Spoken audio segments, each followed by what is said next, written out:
విదేశీ ఉక్కు అల్యూమినియంపై 50% టారిఫ్ విధించారు అమెరికా అధ్యక్షుడు ట్రంప్. అమెరికాలోకి దిగుమతయ్యే ఉక్కు అల్యూమినియంపై గతంలో విధించిన 25% టారిఫ్ను 50%కి చేరుస్తున్నట్టు చెప్పారు. జూన్ 4 నుంచి కొత్త టారిఫ్లు అమల్లోకి వస్తాయని పేర్కొన్నారు. అమెరికాలో ఇళ్ల నిర్మాణం, వాహనాలు, ఇతర వస్తువులను తయారు చేయడానికి దిగుమతి చేసుకుంటున్న లోహాల ధరలు పెరుగుతాయి. పిట్స్బర్గ్ శివారులోని యుఎస్ స్టీల్ ప్లాంట్లో ట్రంప్ మాట్లాడారు. జపాన్కు చెందిన నిపాన్ స్టీల్, యుఎస్ స్టీల్ను కొనుగోలు చేసే యత్నాలు అడ్డుకుంటామని ట్రంప్ తొలుత ప్రకటించినా గత వారం నిపాన్ స్టీల్తో పాక్షిక యాజమాన్యం అంటూ ఒక ఒప్పందాన్ని ప్రకటించారు. యుఎస్ స్టీల్ను అమెరికా కంపెనీగానే ఉండేలా చూసే ఒప్పందం కుదుర్చుకున్నట్టు ట్రంప్ పేర్కొన్నారు.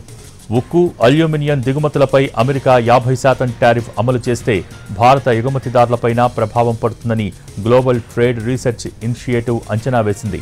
2024-25లో మన దేశం నుంచి 38,000 కోట్ల ఇనుము, ఉక్కు, అల్యూమినియం ఉత్పత్తులు అమెరికాకు ఎగుమతయ్యాయి.